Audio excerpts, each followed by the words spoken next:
Monsieur Clément. Est-ce que vous pouvez juste vous présenter d'abord en quelques mots votre nom et ce que vous faites? Voilà, alors je suis François-Xavier Clément, je suis philosophe de formation, père de 4 enfants, et j'ai toujours été dans l'éducation. J'ai fait mon service au Prytanée de la Flèche, où j'ai été éducateur, et puis en même temps, après j'ai enchaîné à Nantes, dans le Nord, à Paris. J'ai été directeur de l'enseignement catholique à Saint-Étienne pendant 7 ans. Et puis j'ai dirigé un établissement, enfin 2 établissements scolaires sur Paris, Notre-Dame de France dans le 13e et puis Saint-Jean-de-Passy dans le 16e. Voilà. Et aujourd'hui, vous faites quoi?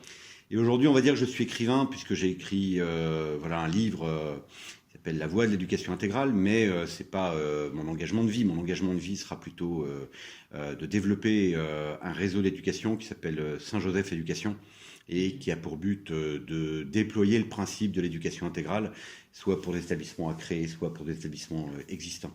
Qu'est-ce que vous entendez par éducation intégrale? C'est considérer toute la personne dans l'acte éducatif et c'est se dire que l'enfant n'est jamais séparé ou séparable en tiroirs, en morceaux ou en éléments sécables, que l'enfant il est toujours tout entier. Et qu'un enfant il se met pas en mode scolaire, en mode ludique, en mode sportif, en mode scout ou en mode famille. Il est en permanence tout entier. Ça ne veut pas dire qu'il est unifié, hein, loin de là, puisque ça c'est le propre de l'âge adulte et puis de la maturité. Mais il arrive tout entier, quelle que soit son activité. Ça implique quoi pour les éducateurs, justement, cette notion d'éducation intégrale?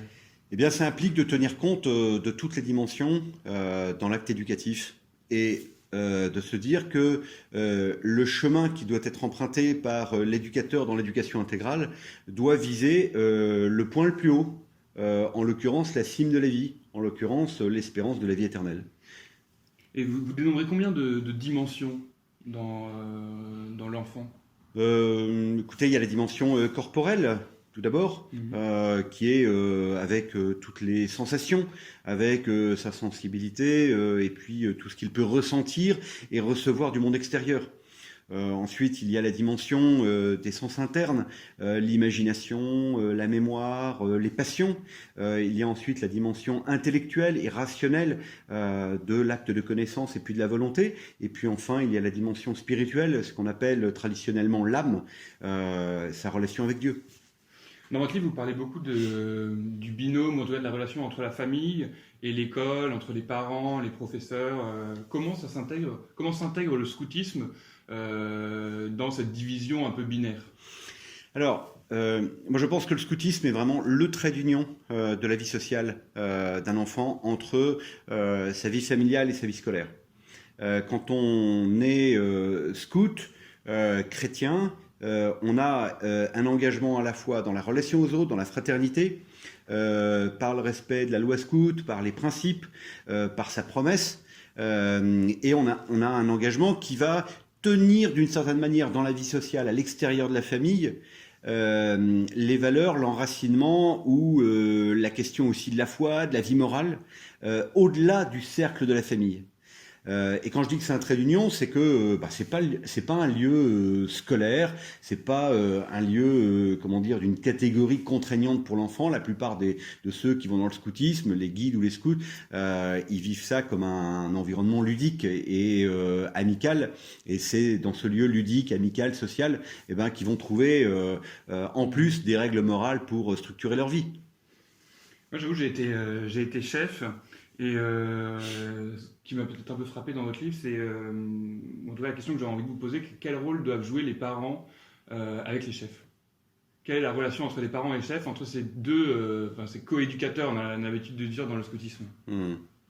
Alors, c'est une belle question. J'ai jamais réfléchi à cette question. Mais ce que je pense, c'est que il en va de la relation des chefs scouts avec les parents comme il en va des cadres éducatifs avec les parents dans un établissement scolaire.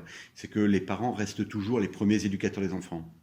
Et donc, il doit y avoir une relation de collaboration assez fluide entre les parents et les chefs, de telle manière à ce que les chefs connaissent véritablement chaque enfant par un échange avec les parents. Et que tenant compte de ce qu'ils connaissent de l'enfant, ils puissent les éduquer en cohérence avec ce qui est désiré, ce qui est vécu en famille. Et quelle place ont les parents, ou comment les parents peuvent trouver leur place en s'effaçant? Parce que finalement, un enfant, quand il progresse dans le scoutisme, il a de plus en plus de responsabilités. Et comment les parents peuvent accompagner cet enfant dans cette prise de responsabilité sans l'abandonner et sans être tout le temps sur son dos? Je pense que quand, vous savez, quand on confie, alors je vais parler du scoutisme, même si peut-être qu'on devrait dire un mot sur les louveteaux. Les louveteaux, je pense qu'il est très important, par exemple, que la petite rupture du week-end de meute ou du camp conduise les enfants à accepter de quitter l'environnement familial pendant une semaine ou pendant un week-end sans avoir tout à fait ses repères et que ça s'impose aussi aux parents. Et je pense que c'est très important que ça s'impose aussi aux parents et que les parents n'aient pas la possibilité d'aller, par exemple, sur le lieu de camp. Et dans la pédagogie scout, c'est prévu comme ça. Oui, je pense qu'en fait, pour les louveteaux, pour les scouts, pardon, comme pour les guides, quand vous donnez comme chef une responsabilité d'intendance, de préparation de soirée, de préparation de messe, de veillée, de grands jeux, etc., il est, à mon avis, très important que les parents aident leurs enfants, surtout quand ils démarrent le scoutisme, quand ils sont qui ne sont pas encore ni second ni CP, qu'ils les aident vraiment à assumer leurs responsabilités en amont de l'activité, qu'ils leur donnent les moyens de le faire. Et je pense que c'est important que les parents accompagnent cette pédagogie. On a des enfants, des jeunes qui n'ont pas forcément cet esprit de responsabilité et ce leadership qui leur est donné dans leur vie familiale. Le but est de l'acquérir et donc de profiter aussi des fruits, de la joie d'avoir assumé sa responsabilité. Et le scout qui débarque pendant son week-end et qui n'a pas préparé sa veillée ou qui n'a pas préparé son jeu, forcément il est malheureux. Il est malheureux, il est triste, il n'est pas à l'aise vis-à-vis de ses frères scouts il ne va pas en tirer un très grand profit. On dit souvent que la responsabilité, c'est une question de service. Vous évoquez le rôle du service, ou en tout cas l'éducation au service. Comment c'est possible d'éduquer au service alors que le premier élan d'un enfant, en tout cas d'un jeune enfant, c'est de satisfaire ses propres besoins? Je pense qu'il y a une véritable valorisation dans le service et que quand on a découvert la joie qu'il y avait à servir, ça devient extrêmement motivant et enthousiasmant de servir. Après, vous avez raison, on a des enfants qui ont plus de mal à servir que d'autres.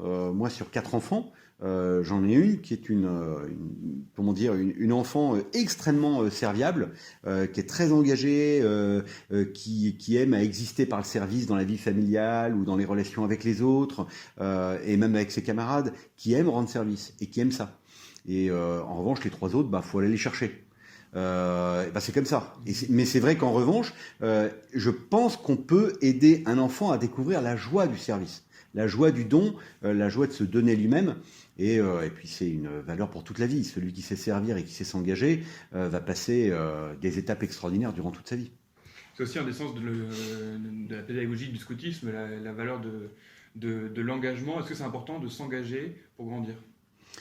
Je pense que c'est un fruit, l'engagement. C'est-à-dire que à partir du moment où un enfant commence à s'engager par lui-même, quand il a, 12, 13, 15 ans, par des petites choses, un petit service, et puis un peu plus, et puis une cause, et qui devient militant de ses convictions, alors je pense que c'est vraiment un très beau fruit de l'éducation qui lui a été donnée pour structurer sa liberté. Et quand je dis que c'est un fruit, c'est que il faut être libre pour s'engager. L'engagement n'est pas le fruit d'une injonction, jamais. C'est toujours le fruit de la liberté intérieure. Ce qui veut dire qu'un jeune qui a cette liberté intérieure et qui s'engage, c'est parce qu'à un moment donné, dans son cœur a été disposé et ont été disposés, je dirais, les ingrédients du déploiement de sa liberté. Et dans la conférence que vous avez donnée pour Artege, je crois, vous avez une image avec 2 chevaux sur un char l'un un peu fougueux qui représenterait la difficulté et l'autre plus calme qui représenterait la douceur. Est-ce que vous pouvez déjà nous expliquer peut-être un peu plus clairement cette image que je reprends à ma sauce et est-ce qu'on peut dire que mettre, ou en tout cas donner la possibilité à un enfant d'aller chez les scouts, comme on dit, c'est lui donner la préférence au cheval noir, au cheval de la difficulté?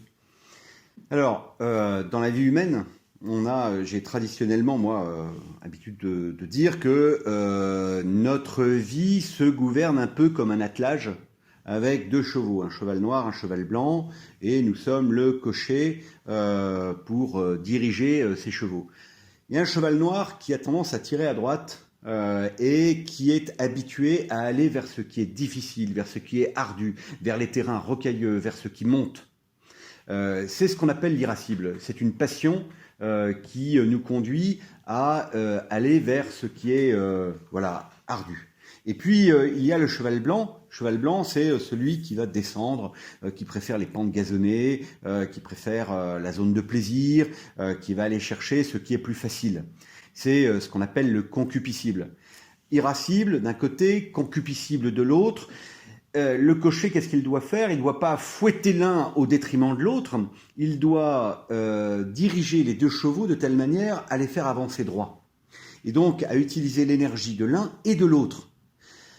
Pour répondre à votre question, moi, je pense que le scout qui découvre par les égratignures de sa vie quotidienne, par la fraîcheur de la nuit, par l'odeur du feu dont il n'arrive pas à se dépêtrer dans son duvet, par un plat de pâtes beaucoup trop cuit au fond de la gamelle, etc. Il découvre quoi? Il découvre l'inconfort, il découvre ce qui est un peu déplaisant au quotidien. Et il apprend à se concentrer sur l'essentiel, sur la fraternité, le jeu, et puis petit à petit, il va assumer que le cheval blanc va être un peu moins nourri. Bon, sachant qu'à l'adolescence, on a tendance à bien nourrir le cheval blanc, et puis à considérer que le cheval noir, oui, c'est un peu enquiquinant quand même, ce cheval noir qui pourrait nous tendre vers ce qui est difficile et ce qui monte. Mais l'équilibre, vous savez, il y a une expression latine qui dit « in medio stat virtus », c'est vraiment dans cet équilibre que se trouve la vertu. C'est-à-dire c'est sûrement pas dans le tout cheval noir, avec un idéal de ce qui est difficile, comme les disent les Américains, « struggle for life », cette espèce de combat à la force du poignet, vous voyez, qui n'aurait pas de sens. Et ce n'est évidemment pas non plus la pente descendante du concupiscible et du plaisir. Donc c'est dans cet équilibre. Après, je pense que c'est clair que le scoutisme a tendance à rendre un peu plus viril les garçons et probablement à développer la vertu de force. Vous voyez, par le guidisme et par le louvetisme, etc. Et la vertu de force, c'est ce qui va nous donner la capacité à vivre dans l'équilibre. Vous voyez, ces passions. Oui, on comprend bien cette tension entre ces 2 chevaux. Vous expliquez aussi que la loi scout, elle a presque un aspect systémique et que justement pour l'éducation intégrale, en suivant cette loi scout, finalement on développe l'éducation intégrale, c'est ce que vous pensez? Ouais, c'est vraiment ce que je pense. Vous savez, j'ai trouvé un petit livre que je compte faire rééditer qui s'intitule « Le commentaire de la loi scout par saint Thomas d'Aquin » et qui reprend de manière vraiment systémique tous les articles de la loi scout et qui en montre les incidences sur la structuration de l'acte humain. Moi, je suis convaincu que celui qui vit de sa promesse et de la loi scout toute sa vie, c'est un chemin de sainteté. C'est vraiment un chemin de sainteté. Et qu'il y a dans la loi scout et dans la promesse scout et la fidélité à la promesse scout tous les ingrédients pour grandir en sainteté et non seulement être heureux, mais en plus rendre les autres heureux. Par ailleurs, la loi scout est d'une actualité incroyable si elle était vécue aujourd'hui par les jeunes, quand on sait ce qui est vécu par notre jeunesse sur le plan à la fois de leur vie affective, à la fois des réseaux, à la fois de la difficulté d'être fidèle à sa foi ou d'être fidèle à ses engagements d'une manière générale. Oui, je pense que la loi scout est une école de pureté, est une école de joie, est une école de fidélité, et que c'est ainsi que petit à petit on structure une âme, on structure une intelligence, un cœur. Oui, je pense que la loi scout, les 10 articles de la loi scout ont quelque chose de systémique et d'intégral. Aujourd'hui, on voit que les chefs sont confrontés, eux aussi, mais aussi leurs scouts, à des difficultés, vous l'avez dit, avec la pureté, la troisième vertu. Pourquoi est-ce que pour vous, le scoutisme est une école de la pureté ? Je pense que le scoutisme est une école de pureté parce que il y a ce contact avec la nature, avec l'ordre de la nature et avec cet éloignement de l'agitation urbaine, des sollicitations de la vie urbaine, de la sollicitation des technologies, des écrans, etc. À partir du moment où le scoutisme laisse entrer dans ses activités et dans sa vie de camp ou dans sa vie de week-end ou dans sa vie de tente, les smartphones, moi je pense que c'est une catastrophe. Et je pense que la première règle, enfin évidente, qui devrait s'appliquer pour les chefs, serait de ne pas avoir de smartphone pendant les camps, pendant les week-ends, pendant les activités scouts. D'avoir un téléphone, oui, mais on peut très bien avoir un Nokia 9 touches. Je dirais, ça posera de problème à personne par sécurité, évidemment. Ça me paraîtrait légitime d'avoir un téléphone. Mais d'avoir un smartphone pendant les activités, et malheureusement, je le vois actuellement, ne me paraît pas ajusté par rapport à la loi scout. Ensuite, il y a une deuxième chose, c'est que dans les principes du scoutisme, notamment du scoutisme européen, il y a cet accompagnement spirituel qui démarre très tôt, puisqu'il démarre avec la promesse, il se poursuit avec la seconde classe, puis avec la première classe. Il y a toujours cette idée que j'ai besoin d'un entretien spirituel, d'un entretien et d'un accompagnement moral. Ce qui veut dire que dans ce scoutisme chrétien voulu par le Père Sevin, il y a cette idée que mon unité intérieure, elle est sans arrêt à reprendre, elle est sans arrêt à purifier, elle est sans arrêt à relire, à l'aune à la fois de l'Évangile, à l'aune de la grâce qui m'est donnée dans la miséricorde du sacrement du pardon, par la messe à chaque fois que je peux la voir sur le lieu de camp. Et en général, l'aumônier, il est là pour nous faire vivre quotidiennement la pédagogie de l'Eucharistie, etc.